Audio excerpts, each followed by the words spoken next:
Hello everybody and welcome to another Mystery Box Function Challenge. In the purple mystery box there is some math and your challenge is to figure out what it is. You can use the link in the description if you want to try this out on your own, and when you've got an idea, come on back and see if we get the same thing.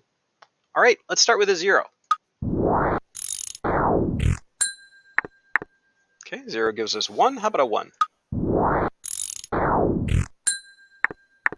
Okay, now we're down at -2. How about a 2?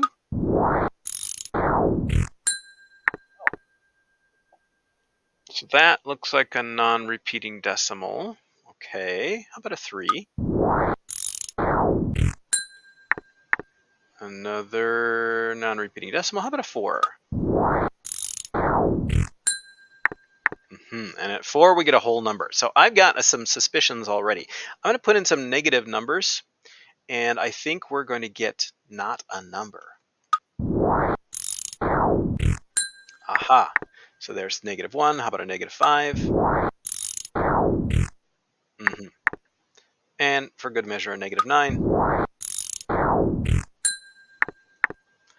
Okay, so why are we getting negative or not a numbers when I put in negative values? Because I think this is a square root function. So the reason I suspected that is because I got whole numbers when I put in 0 and 1 and 4, and I got these crazy decimals when I put in 2 and 3.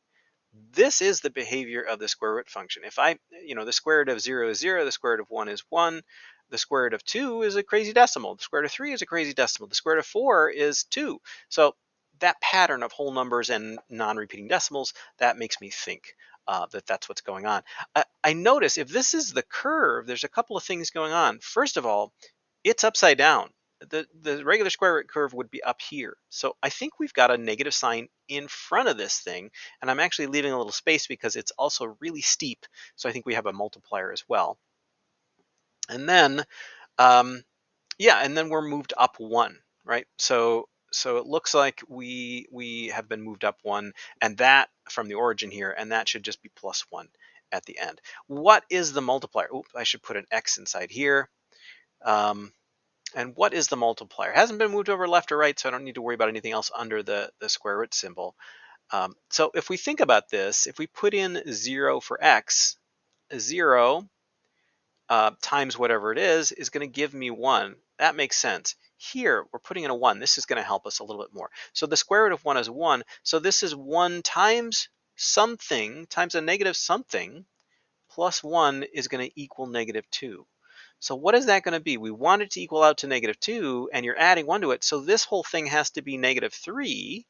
So -3 plus 1 is going to be -2.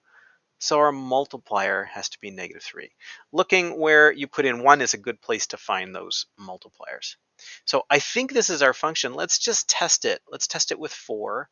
So -3 times the square root of 4 plus 1. Well, the square root of 4 is 2 times -3 is -6 plus 1, -5.